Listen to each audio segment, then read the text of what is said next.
Finally ভিভোর new smartphone চলে এসেছে। ভিভোর এই সিরিজ সবচেয়ে বেশি বিক্রি হওয়া সিরিজ। অ্যাজ ইউ নো, ভিভোর V17, V23, V25 সব এই ক্যামেরায় বেশ কিছু মাল মশলা অ্যাড করা হয়েছে। সো এটাতে দেখি আমরা কি কি অ্যাড করা হয়েছে। I am so excited, let's unbox it. This is the box, smartphone, TPU case transparent, কিছু বইপত্র, type A to type C cable, একটা হৃদয় চিহ্নের সিম ইজেক্টর টুল, একটি 66 watt flash charger. So this is Vivo V27 Pro। হাতে যখনই ধরবেন অনেকটা পাতলা, বাট এখানে ক্যামেরা বাম্প একটু উপরে উঠে এসছে, যে কারণে একটু এমন হবে। ফ্ল্যাশটি যদি একটু কাছ থেকে দেখেন তাহলে দেখতে পাবেন এই সাইডে একটি লাইট এবং এই সাইডে একটি লাইট। এটি এই সালের সবচেয়ে পাতলা স্মার্টফোন। এইভাবে ধরলে এমনিতেই পাতলা লাগবে, বাট এই সাইডে দেখলে বুঝতে পারবেন এটি একদম কার্ভড, যে কারণে আরো বেশি পাতলা ফিল দেয়। এখানে নিচে লেখা আছে aura light OIS portrait system and নিচে এখানে ভিভোর ব্র্যান্ডিং। ভাই ব্যাক সাইডে এখানে পুরো গ্লাস দিয়েছে অ্যান্ড সাইডে এখানে প্লাস্টিক দিয়েছে। দেখতে নর্মাল লাগছে, বাট রৌদ্রে গেলেই এটি রং পরিবর্তন করে নেয়। তো এই হলো ফোনের কালার অ্যান্ড আমরা এখন বাইরে যাব। And guys, look at this, awesome না? কালারটা চেঞ্জ হয়ে গেল কেমন?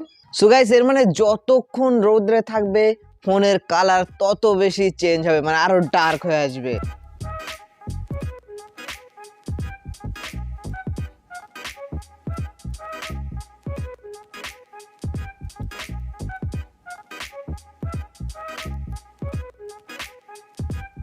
এই ভিভোর ভি সিরিজ ভিভোকে সবচেয়ে বেশি ফেমাস করেছে। এই ভি সিরিজের উপরে ভিভো অনেক বেশি মানে ক্যামেরা কোয়ালিটিতে ইনোভেশন করেছে, বিশেষ করে এই প্রাইস পয়েন্টের উপরে। সো এদিকে আছে পাওয়ার বাটন এবং এখানে আছে volume up and down button. উপরের দিকে এখানে লেখা আছে প্রফেশনাল পোর্ট্রেট, তো বোঝাই যাচ্ছে পোর্ট্রেট খুব ভালো হবে।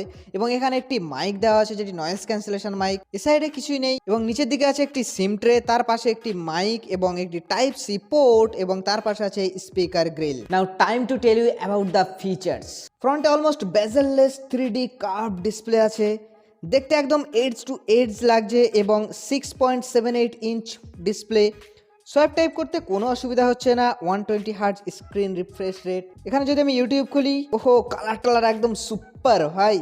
HDR10+ এর সাপোর্ট এবং আগেরবার চেয়ে ডিসপ্লে অনেকটা বড় করে দিয়েছে এবং অনেক সুন্দর লাগছে। এই প্রাইস পয়েন্টের উপরে ব্রাইটনেস ঠিকঠাক দিয়েছে, 1300 নিটস এর ফুল ব্রাইটনেস। ফোনটি পাতলা হলেও ব্যাটারি দিয়েছে 4600 mAh, মানে একদম সত্যি অবাক করা জিনিস। এত পাতলা স্লিম ডিজাইনের মধ্যে 4600 mAh এর ব্যাটারি দেওয়াটা সত্যিই ভিভো অনেক বড় কাজ করেছে। ব্যাকের ফ্ল্যাশ লাইট অরা ডিজাইন কিউট লাগছে অ্যান্ড অনেক সফট আলো, মানে এইভাবে অনায়াসে মেসেজ করতে পারবেন। ডায়মেনসিটি 8200 প্রসেসর, মিড রেঞ্জের ফোন হলেও ফ্ল্যাগশিপ লেভেলের পারফরমেন্স, মানে এই প্রাইস পয়েন্টে এটি একটি তাগড়া প্রসেসর। ইউআই ইউজ করার সময় কোনো রকমের কোনো ডিলে নেই অ্যান্ড ভাইয়া ডিলে দেখা না যাওয়াই উচিত। চলুন আমরা যাতে পাবজি নিউ স্টেট ট্রাই করে দেখি। একদম ম্যাক্স সেটিং যেমনটি দেখতে পাচ্ছেন, গেমে কোনো রকমের ল্যাগ নেই। এই প্রাইস রেঞ্জের কোনো ফোনেই ল্যাগ হয় না, বাট গ্রাফিক্স একদমই ঠিকঠাক আছে। এজ ডিসপ্লে একটু অকওয়ার্ড লাগছে, বাট এই ফোনটি অবভিয়াসলি গেম খেলার জন্যই বানানো নয়, বাট গেম চলতে কোনো রকমের কোনো অসুবিধা হচ্ছে না, বেশ ভালোই লাগছে খেলতে। ব্যাপার চেম্বার কুলিং দিয়েছে, যে কারণে অতটাও গরম হয় না যতটা একটি নর্মাল ফোন গরম হয়। হালকা যখন গেম খেলছিলাম হালকা গরম হচ্ছিল, বাট একদম নর্মাল। মানে ডায়মেনসিটি 1300 থেকে সোজা 8200, উফ আলাদাই আপগ্রেড ভাই। এখানে আপনি অ্যাবাউট ফোনে যাবেন, Funtouch OS with Android 13, full stylish, অনেক কিছু কাস্টমাইজ করতে পারবেন। সফটওয়্যারে ডেফিনেটলি বেশ কিছু অ্যাড করা হয়েছে। লেফট সাইডে গুগলের নিউজ টিউজ আছে। ফান্টাচ ওএস মানে একটু ফান তো থাকবেই, মানে আলাদা আলাদা ফিচার্স, একটু আধটু কাস্টমাইজেশন পাবে। বাট যদি আপনি একদম সিম্পল ইউআই চান তাহলে সেটি পাবেন না। যার যেমন পছন্দ সেভাবে ডিসাইড করবেন অবভিয়াসলি। ভিভোর ভি সিরিজে বিশেষ করে সবচেয়ে ইম্পর্টেন্ট হচ্ছে ক্যামেরা। তো আমরা এখন ক্যামেরা টেস্ট করব। এটি 50 মেগাপিক্সেলের প্রাইমারি ক্যামেরা, সাথে OIS মানে উপর নিচে হয় স্টেবিলাইজেশনের জন্য। এছাড়া 8 মেগাপিক্সেলের আলট্রা ওয়াইড এবং 2 মেগাপিক্সেলের ম্যাক্রো।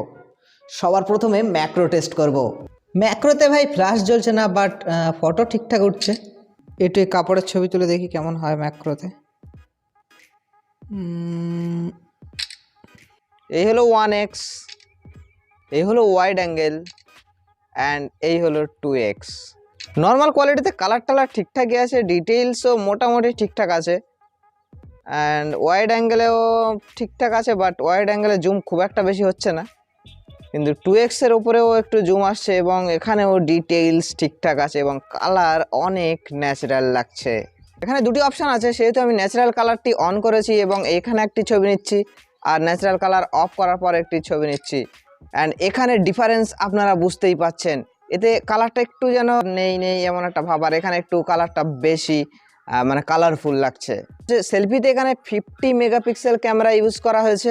সেলফিতে একটা জিনিস, এখানে আপনি ক্যামেরায় 4K উইথ 60 FPS রেকর্ড করতে পারবেন। সো এই হলো রেকর্ড, এবং কেমন লাগছে অবশ্যই আপনারা বলবেন। Wow, look at this, very nice, মারাত্মক, ব্লগিং এর জন্য বেস্ট। এখানে ক্যামেরায় একটা মাইক্রো মুভি বলে অপশান আছে, যেখানে আপনি ব্লগিংয়ের জন্য বিভিন্ন ধরনের টেমপ্লেট পেয়ে যাবেন, এবং বিভিন্ন ধরনের আরও টেমপ্লেট আছে যেগুলো আপনি ডাউনলোড করতে পারবেন। এবং এখানে ভিডিও শুরুতেই এমন সুন্দর সুন্দর টেক্সট চলে আসবে এবং এডিটও করতে পারবেন।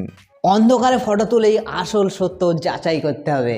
যেমনটি এই সামনে কিছু দেখা যাচ্ছে না বললেই চলে, সেখানে চলুন এতে দেখা যাক কেমন ফুটেজ আসে। তো আমরা এখন নাইট এবং এক্সট্রিম নাইট, তো চলুন ক্লিক করি।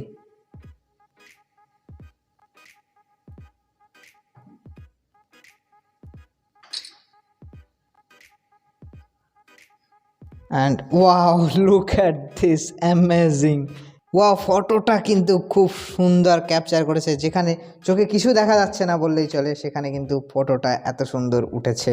Now it's time to my opinion. Overall এই প্রাইসের মধ্যে এই ফোনের লুক প্লাস যে ক্যামেরার কোয়ালিটি, ক্যামেরার ডিটেইলস, ক্যামেরার যে কালার কম্বিনেশন, সবগুলিতে বেশ ইমপ্রুভমেন্ট দেখতে পাচ্ছি। ডিজাইনে অনেক কুল, আবার কালার চেঞ্জিং আছে। তো সব মিলিয়ে 40-50 হাজারের মধ্যে যদি এখনই আপনি একটি ফোন নিতে চান, এবং যদি আপনার মেইন প্রিয়োরিটি হয় ক্যামেরা, তাহলে অবভিয়াসলি এটি একটি ডেফিনেটলি কারেক্ট চয়েস বলতে পারেন। Hopefully you enjoyed this video. See you in the next one. By.